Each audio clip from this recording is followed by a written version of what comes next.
Bonjour à tous et bienvenue sur la chaîne YouTube d'Autoplus. Je suis ravi d'être avec vous aujourd'hui pour vous présenter une nouvelle page de l'histoire de DS Automobile, puisque le constructeur nous présente son modèle 100% électrique, la DS numéro 8.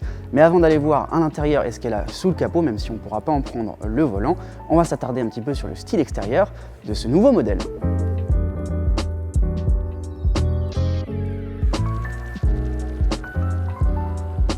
Et on va commencer avec le gabarit du véhicule. Il mesure 4,82 m de long pour 1,90 m de large et 1,58 m de haut. Il pèse au total 2 tonnes 1 et repose sur la plateforme Stella M du groupe Stellantis qu'il partage avec son cousin le Peugeot i3008.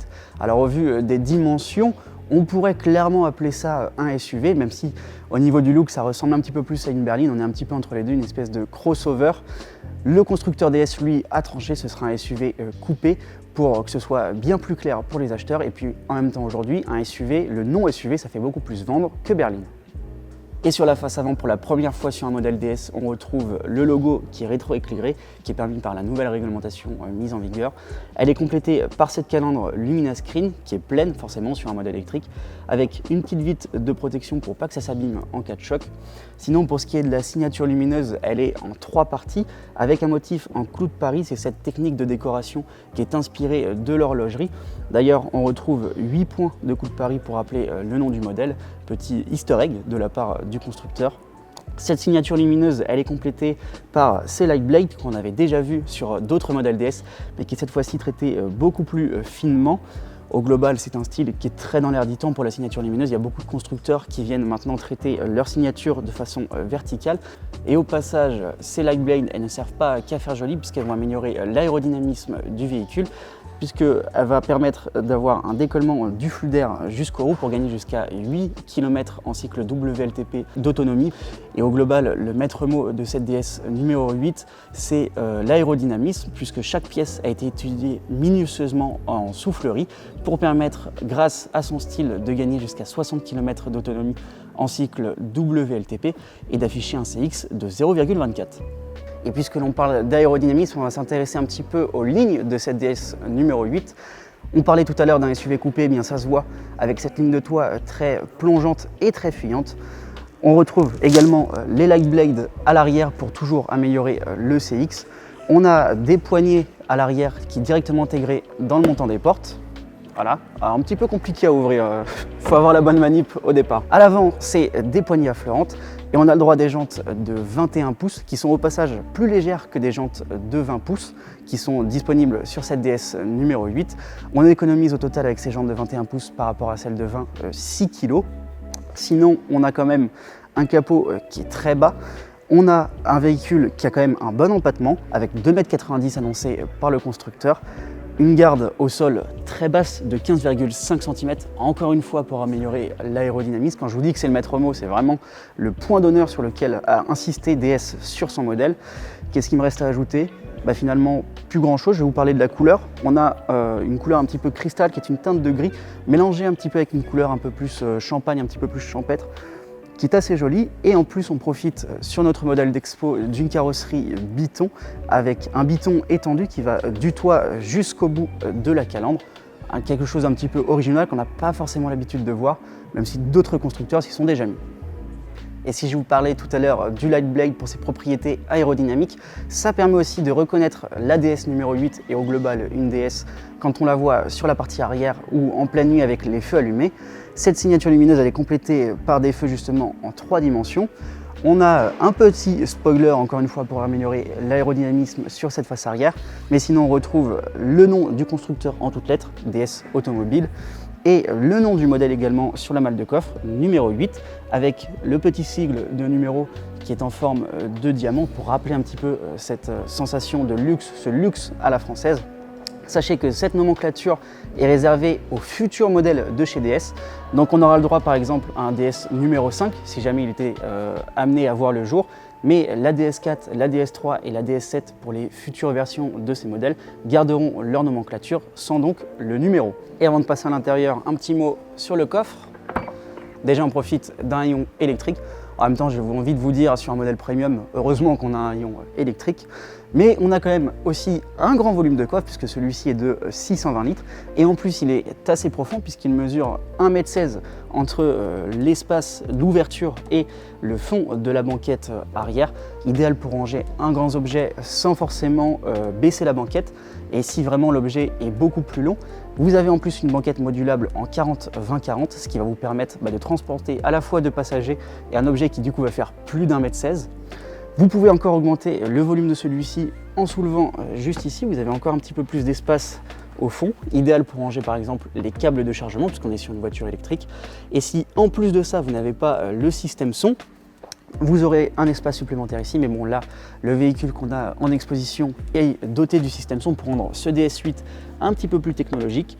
Le seul petit bémol qu'on pourrait lui trouver sur ce coffre, c'est qu'on n'a pas un plancher qui est totalement plat.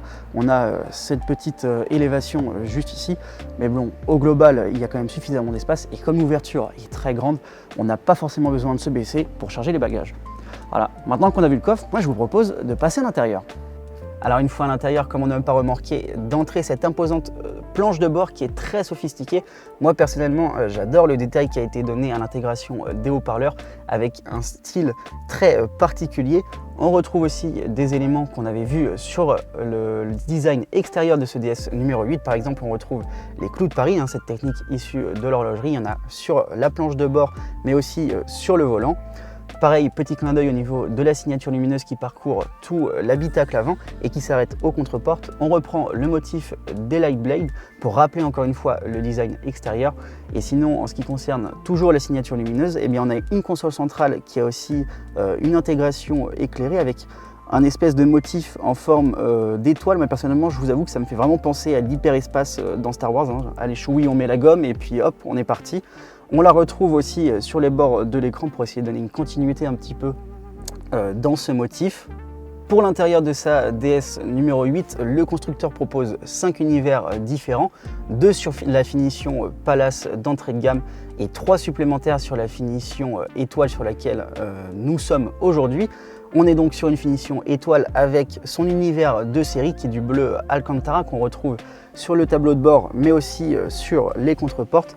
Autrement, on profite de cet univers qui est très bleuté du coup, comme le nom l'indique, avec des sièges qui sont ventilés, chauffants et massants. Alors je crois qu'il y a une option supplémentaire à rajouter dans un pack confort pour profiter vraiment de tout ce panel d'options sur les sièges. On a les appuis-têtes qui sont directement intégrés dans ces sièges justement, avec un petit logo DS qui va pouvoir être éclairé au moment où l'utilisateur va rentrer dans le véhicule. Et chose assez rare, par rapport au siège chauffant, on a même un chauffe-nuque pour pouvoir ne pas avoir trop de courbatures à force quand on conduit un petit peu trop et qu'on commence à avoir mal un petit peu partout.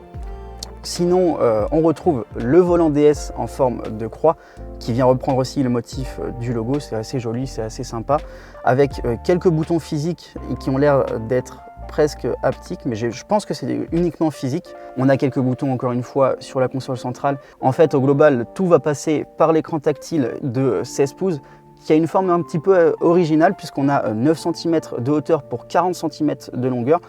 Ça fait vraiment une toute petite dalle. En vrai, c'est un petit peu plus petit que ce à quoi je m'attendais en ayant vu les visuels présentés par DS. Bon, c'est pas le plus réactif non plus, mais bon, il est quand même assez bien implanté. On a les commandes de climatisation à gauche et à droite qui sont fixes. C'est assez ergonomique. Encore une fois, c'est pas le plus réactif, mais c'est largement suffisant pour conduire un véhicule en fait. Après le reste, ça reste un petit peu gadget. Cet écran en plus, il est associé à un compteur de 10,25 pouces qui est situé en face du conducteur et qui va lui donner toutes les informations liées à la conduite. Et en option, vous pouvez même opter par un affichage tête haute qui lui, pour le coup, est plutôt grand et qui permet de garder les yeux sur la route et concentré même pour lire sa vitesse. C'est toujours un bon point et c'est toujours aussi un petit peu ce qu'on attend d'un modèle de luxe. Enfin, au niveau des rangements, il y en a quand même beaucoup sur la console centrale. On a un espace ici qui est modulable pour pouvoir ranger plutôt de gros objets. Ici, normalement, on a un petit porte-gobelet qui permet de mettre une canette ou une bouteille quand on conduit. Un petit support de téléphone pour une recharge sans fil avec un petit tapis en Alcantara. Et sous cette console flottante, on a encore des rangements ici avec deux portes de gobelets qui sont modulables, encore un espace pour recharger par exemple normalement une tablette et des prises USB qui vont permettre aussi d'avoir une compatibilité Apple CarPlay et Android Auto en filaire, même si la possibilité de se connecter en sans fil existe sur ce DS numéro 8. À l'arrière, très bon point, on dispose du même confort qu'à l'avant, la même qualité des matériaux, que ce soit sur les contreportes ou pour la banquette. On a des sièges aussi qui sont chauffants et ventilés, en revanche, ils ne seront pas massants comme à l'avant. Au niveau de l'espace aux jambes, on a le droit à 146 cm entre le dossier du siège avant et le fond de la banquette arrière, et à la tête à 84 cm. Pour 1m80, ça va passer, il ne faudra pas être beaucoup plus grand non plus, sinon ça risque d'être un petit peu compliqué. La banquette, elle est inclinée de 30 degrés vers l'arrière, ce qui permet d'être assez confortable en cas de long trajet et de pouvoir faire une petite sieste sur des temps de trajet qui vont être un petit peu conséquents. Et surtout, le gros point positif, c'est qu'on va pouvoir profiter d'un toit panoramique, alors qu'il ne sera pas ouvrant, mais il a l'avantage d'être assez grand. Et d'un point de vue confort, que ce soit en termes de température ou d'acoustique, il a été très bien travaillé selon le constructeur. Un vrai bon point, une prestation sur laquelle on peut attendre un véhicule de luxe, et ça, le DS l'a bien compris. C'est le moment de sortir les crayons et le bloc-notes, puisqu'on va parler des motorisations et des batteries.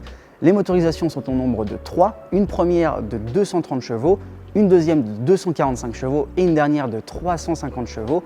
Elles seront couplées pour la petite motorisation à une batterie de 74 kWh en capacité utile.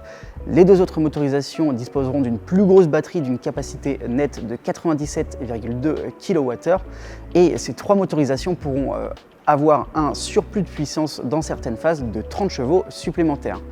Avec sa grosse batterie et son moteur de 245 chevaux, cette DS numéro 8 sera capable de parcourir jusqu'à 750 km d'autonomie en cycle WLTP. C'est un chiffre qui est très conséquent, d'autant plus que le constructeur nous dit que cette DS numéro 8 est capable de faire les 450 km qui séparent Paris de Lyon en une seule charge seulement, pour une consommation moyenne de 12,9 kWh au 100 km. Bon point à noter également, les batteries et les moteurs seront produits en France, soit tout ce qu'on demande d'un véhicule de luxe à la française, avec une puissance de charge de maximum 160 kW qui est constante de 20 à 55% de l'état de charge de la batterie. Eh bien, cette DS numéro 8 est capable de recharger de 20 à 80% en seulement 27 minutes. Et DS nous annonce qu'elle est capable de recharger 200 km d'autonomie en seulement 10 minutes.